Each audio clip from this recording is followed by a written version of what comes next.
उपचुनावों की तारीखों के ऐलान के साथ ही मध्य प्रदेश में सियासी सरगर्मी तेज हो गई है। कांग्रेस भी उपचुनाव को लेकर अपना पूरा दमखम लगा रही है। कांग्रेस मुख्य चुनाव की तर्ज पर ही उपचुनाव लड़ेगी। कांग्रेस ने उपचुनाव के लिए वचन पत्र तैयार किया है, जिसमें स्थानीय मुद्दों को महत्व दी गई है और 28 विधानसभा के लिए 28 वचन पत्र तैयार किए गए हैं। स्थानीय मुद्दों के आधार पर वचन पत्र तैयार किए गए हैं। अलग अलग सीट के लिए अलग अलग वचन पत्र बनाए गए हैं। वचन पत्र में कमलनाथ के साथ प्रत्याशियों की तस्वीरें भी लगाई गई हैं।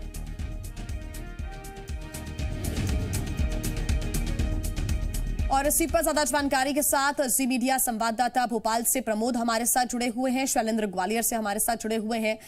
प्रमोद, जब विधानसभा चुनाव हुए 2018 के, तब भी वचन पत्र सामने आया था, क्योंकि ये चुनाव कांग्रेस के लिए बेहद अहम चुनाव है, सत्ता में वापसी करनी है। ऐसे में उस वचन पत्र पर भी बहुत ज्यादा जोर देने की जरूरत है, फोकस करने की जरूरत है। और अब देखिए, अलग अलग सीटों के लिए अलग अलग मुद्दों के आधार पर वचन पत्र तैयार किए गए हैं कांग्रेस की तरफ से।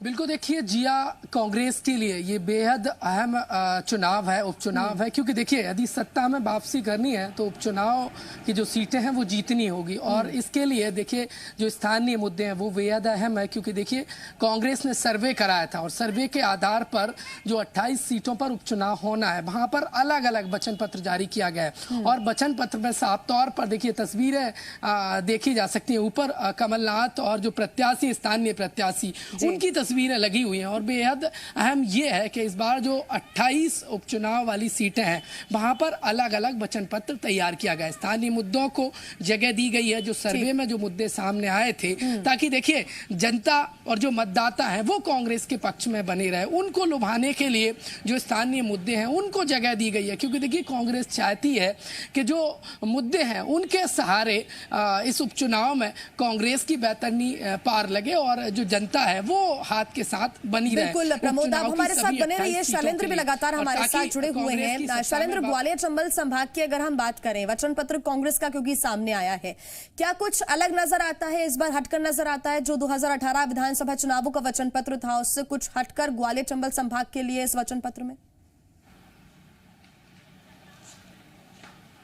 देखिए, बिल्कुल जिस तरीके से प्रमोद बता रहे थे कि जो सर्वे हुआ है, यानी जो कमलनाथ के द्वारा सर्वे कराए गए हैं, उसमें जो मुद्दे निकल कर आए हैं उन सबको शामिल किया गया है। अगर जैसे मुरैना की बात करें तो बानमोर इंडस्ट्रियल एरिया जो है वो लगातार जो है बंद होता जा रहा है, इकाइयाँ वहाँ बंद हो रही हैं, जिससे लोग जो है वो बेरोजगार हो रहे हैं। इसके अलावा जो नया इंडस्ट्रियल एरिया डेवलप किया गया था सीतापुर कॉरिडोर, उसमें किसी भी निवेशक का कोई नहीं पहुँचा और यही कारण है कि वहाँ कोई इकाई नहीं लग पाई है। तो वहाँ पर इकाइयाँ स्थापित हों, जो पहले से रोजगार के संयंत्र हैं, जो इकाइयां हैं, उनको बेहतर ढंग से संचालित किया जा सके ताकि स्थानीय लोगों को रोजगार मिल सके।